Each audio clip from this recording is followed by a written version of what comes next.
बढ़ाते हैं यज्ञशाला की परिक्रमा करने के लिए, उतने अश्वमेध यज्ञ करने का फल प्राप्त होता है। सत्यस्वमेधानि फलं ददाति ताम सर्वकल्पितं तान सर्वपापक्षय हेतुभूताम्, और उनके सारे पाप नष्ट हो जाता है।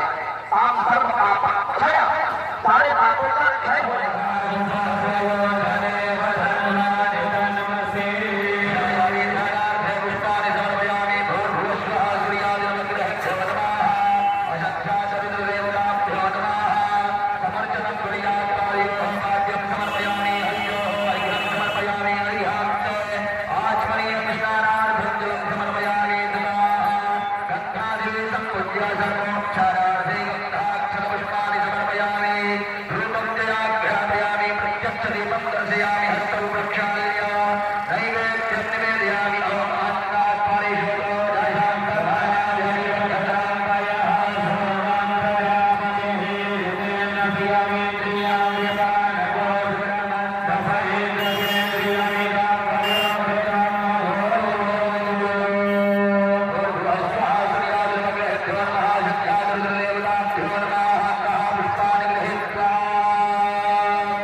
हमारे देश की गैया कैसी है,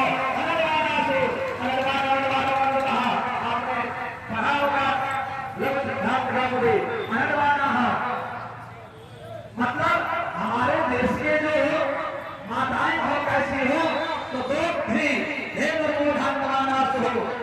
चौथा मतलब होता है स्त्री।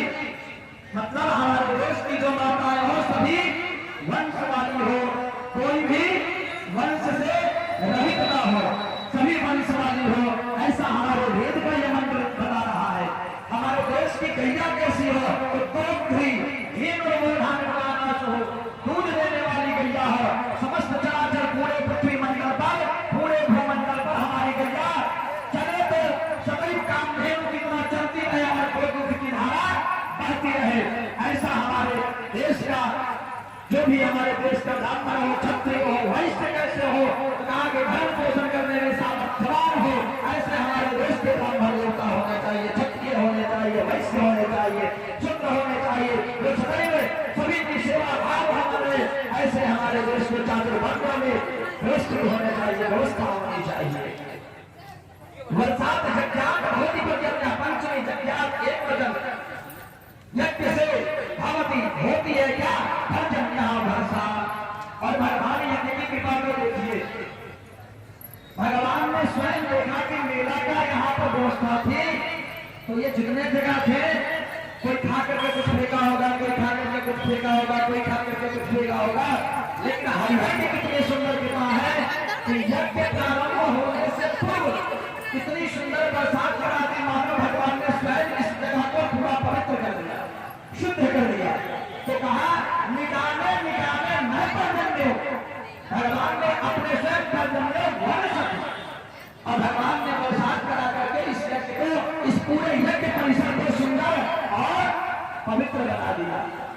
और साथ ही साथ हम भगवान से प्रार्थना करते हैं, ये हम नहीं प्रार्थना करेंगे, मंत्र बता रही है, पर सतु भावत्यों न ओष भयः, यज्ञ से जो बरसात होती है केवल वर्षा का जल नहीं गिरता, अपितु उस वर्षा के साथ ओष भयः, वो बरसात की जो बूंदें होती है वो औषधियों के साथ होती है। इसलिए किसी भी अपने मुनि जब तक तन्मयता नहीं होगा, जब तक प्रेम नहीं होगा, जब तक वात्सल्य भाव से नहीं होगा, तब तक यज्ञ का कोई फल मिलने वाला नहीं है। क्योंकि यज्ञ कर रहे हैं तो यज्ञ के साथ में श्रद्धा जरूर होनी चाहिए, क्योंकि श्रद्धा है। क्योंकि श्रुतियां कहती है नास्ति यज्ञ समो रिपुः, यज्ञ के समान कोई शत्रु नहीं होता और यज्ञ के समान कोई मित्र नहीं होता। इसलिए यज्ञ करने के लिए जब तक श्रद्धा नहीं होगी तब तक यज्ञ का फल प्राप्त नहीं होगा। इसलिए बड़े प्रेम से आइए, इस यज्ञ में आइए, आपका स्वागत है। श्रद्धा से आइए, प्रेम से आइए, तन्मयता के साथ आइए, तल्लीनता के साथ आइए और यज्ञ भगवान की परिक्रमा कीजिए, यज्ञ यज्ञादि में खूब दान कीजिए, भोग भंडारा कीजिए। क्योंकि ना तुरंग समागम, ना कन्यादान समागम, गल तुरंग समागम, गोपुरम गोविलानम, कनक रजत पात्रम, मेदिनी विशालवानंतम, उभय कुल विशुद्धम, कोटि कन्यात्मनादम, नहि सातुल्यम, अन्नदानम समागम।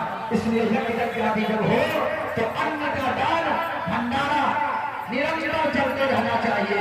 इसका प्रयास समस्त लोगों को करना चाहिए कि निरंतर भंडारा होता हम। मेरे शरण में जो अनन्य भाव से आता है मैं उसी की रक्षा करता हूँ, बाकी मैं किसी का ठेका नहीं लिया हूँ, बाकी मैं किसी का ठेका नहीं लिया हूँ। ये भगवान का वचन है। जो भगवान के शरण में पुत्र भाव से आता है भगवान उसी की रक्षा करते हैं, बाकी तो संसार में घूमने वाले बहुत सारे हैं। इसलिए पुत्र भाव से आइए, सेवा करिए और सेवा का फल तो चिंता मत करिए, जो सेवा करता है उसको फल की प्राप्ति ऐसे ही हो जाता है। बोलिए यज्ञ नारायण भगवान की जय। राम पूजनाम ओम पावकानः सरस्वती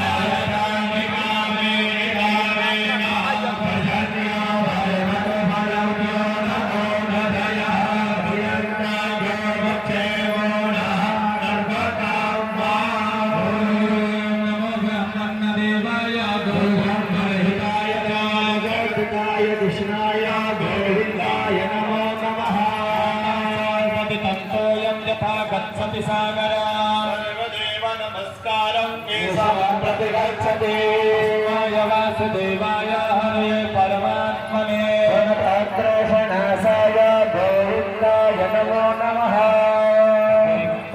प्रसाद धरणीधरो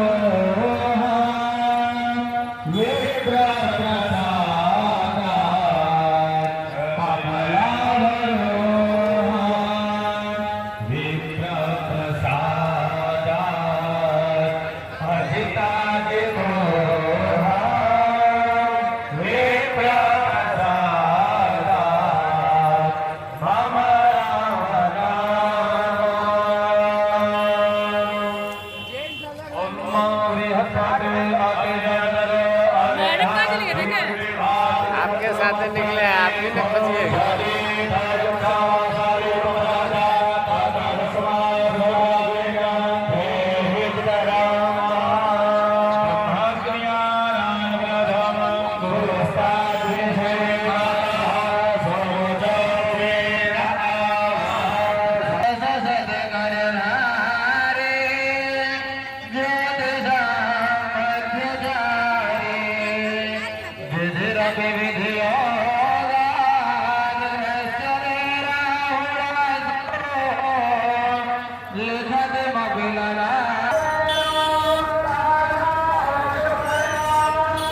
जब हम यज्ञशाला की परिक्रमा करते हैं, एक एक पग जब आगे बढ़ाते हैं परिक्रमा करते हैं,